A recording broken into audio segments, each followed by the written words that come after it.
لیکن صدف کے دیکھتے ہی وہ جو کوئی بھی تھا غائب ہو گیا تھا۔ صدف نے بس اتنا دیکھا تھا کہ ایک عجیب الخلقت جانور نما بلا بیڈ کے اینڈ پر دوسری طرف منہ کر کے بیٹھا تھا، اور جو شور پیدا ہو رہا تھا وہ دراصل اس کی لمبی سی دم کا تھا جو وہ زمین سے اٹھا کر بیڈ کے ساتھ مار رہا تھا۔ اس لیے عجیب سا شور تھا اور بیڈ ہلکا ہلکا جھولے لے رہا تھا۔ اس کا رنگ بھی عجیب سا تھا، کالا اور بری مائل۔ صدف کو سمجھ نہیں آ رہی تھی کہ وہ کیا تھا، لیکن ایک بار وہ ضرور ڈر گئی تھی، جیسے اچانک اس کی آنکھ کھلی اور آگے ایک خوفناک بلا بیٹھا تھا جسے دیکھ کر ڈرنا لازمی تھا۔ لیکن اگر اس کی چیخ کی آواز کوئی اور گھر میں سن لیتا تو وہ سب پریشان ہو جاتے کہ پتہ نہیں ہماری بیٹی کو کیا ہو گیا ہے۔ صدف نے شکریہ ادا کیا اس بات پر اور آیت الکرسی پڑھ کر دوبارہ لیٹ گئی۔ لیکن وہ سوچ رہی تھی کہ جب وہ لیٹی تھی تو کمرے میں بڑی لائٹ آن کی تھی اس نے، لیکن اب جاگ اٹھی ہے تو چھوٹی لائٹ کیوں جل رہی تھی؟ شاید اسی نے کیا ہو جو چیز میں نے ابھی دیکھی ہے۔ صدف نے دوبارہ بڑی لائٹ آن کر لی۔ رات کا 1 بج رہا تھا، لیکن اب اس کو نیند نہیں آ رہی تھی۔ بے اختیار اس کا دھیان اپنے تعویذ کی جانب گیا تو وہ اس کے گلے میں ہی لٹک رہا تھا۔ اس نے دل ہی دل میں شکریہ ادا کیا اللہ پاک کا کہ اس کے پاک کلام کی وجہ سے وہ آج محفوظ رہی تھی اور ابھی تک کوئی اس کے پاس نہ آ سکا تھا۔ صدف نے کروٹ بدلی اور دیوار کی طرف منہ کر لیا، جبکہ اس کی کمرے کا دروازہ اس کی بیک کی طرف تھا۔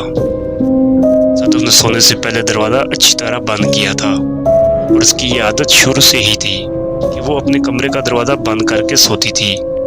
اس رات بھی اس کا دروازہ بند ہی تھا، تو مطلب جو چیز تھی اسے دروازہ بند یا کھلے ہونے سے کوئی فرق نہیں پڑتا تھا۔ صدف لیٹ کے بھی ابھی یہی سوچ رہی تھی کہ اس کے کمرے کا دروازہ اچانک کھلا اور پھر ایک دھماکے کی جیسی آواز سے بند ہو گیا۔ صدف نے جیسے ہی پیچھے مڑ کر دیکھا تو اس کے سانس خطا ہو گئے۔ اس کو لگا شاید سانس ہی رک گئی ہو میری۔ اسے اپنی آنکھوں پر شاید یقین نہیں آ رہا تھا، لیکن وہ جو دیکھ رہی تھی وہ سچ تھا۔ اس کے سامنے اس کی 10 سالہ معصوم بہن کھڑی تھی، لیکن وہ صرف زینب نہ تھی بلکہ اس کو کسی عجیب اور کریا شکل والے بونے سے آدمی نے پکڑ رکھا تھا، جس کا رنگ سیاہ تھا اور آنکھیں زردی مائل چمک رہی تھی، جبکہ باقی جسم پر گہرے بھورے اور سیاہ بال تھے۔ اس کی ایک لمبی دم تھی اور لمبے لمبے دانت اور لمبے لمبے ناخن بھی تھے۔ اس کے منہ سے جاگ نکل رہی تھی اور بے انتہا غصے سے مجھے گھور رہا تھا۔ صدف کو لگا جیسے آج اس کا اور اس کی بہن کا آخری دن ہے۔ اس نے آج سے پہلے ایسی عجیب و غریب چیز نہیں دیکھی تھی۔ صدف خوف کے مارے اپنے منہ پر ہاتھ رکھ کر آہستہ آہستہ بس کانپ رہی تھی، لیکن فی الحال اس میں کوئی بھی بات کرنے کی ہمت نہ تھی۔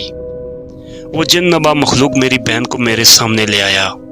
زینب نیم بے ہوش ہو گئی تھی، جبکہ جب وہ آئی تھی تو اس کی آنکھیں خوف سے کھلی تھیں، لیکن اس کی آواز منہ پر ہاتھ رکھ کے اس جن نے دبا دی تھی۔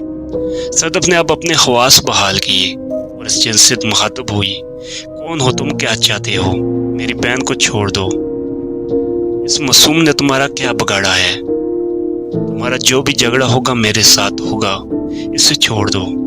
یہ سن کر وہ ایک بار غصے سے داڑا، پھر بولا کہ میرا تم سے بھی کوئی جھگڑا نہیں ہے، نہ میں تمہیں نقصان پہنچاتا ہوں، میں تو بس تمہارے پاس آتا ہوں اور تمہیں محسوس کرتا ہوں۔ صدف کی آنکھوں میں وہ خوفناک کالا پنجہ گم گیا تھا۔ اب صدف کو یاد آیا کہ یہ جن نما مخلوق مجھے تنگ کرتی تھی۔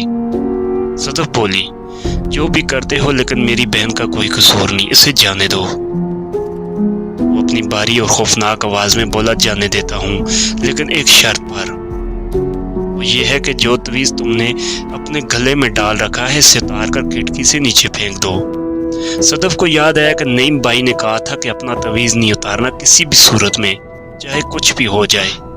صدف نے کہا، میں یہ تعویذ نہیں اتاروں گی۔ جن نے کہا، ٹھیک ہے، پھر میں تمہاری بہن کی گردن مروڑ دوں گا۔ صدف نے اپنی بہن کو دیکھا تو اس ظالم نے بہت بے دردی سے بالوں اور گردن سے پکڑ رکھا تھا۔ بالآخر صدف اپنی معصوم چھوٹی بہن کی محبت میں ہار گئی۔ صدف نے اسے کہا، میں اسے اتار دیتی ہوں، تم اسے چھوڑ دو۔ اس نے کہا، ٹھیک ہے، تم اتار کے پھینک دو، میں اسے چھوڑ دیتا ہوں۔ صدف نے اٹھ کر تعویذ اتارا اور کھڑکی کھول کر نیچے پھینک دیا۔ جیسے ہی تعویذ پھینکا، صدف نے پیچھے مڑ کر دیکھا تو نہ اس کی بہن تھی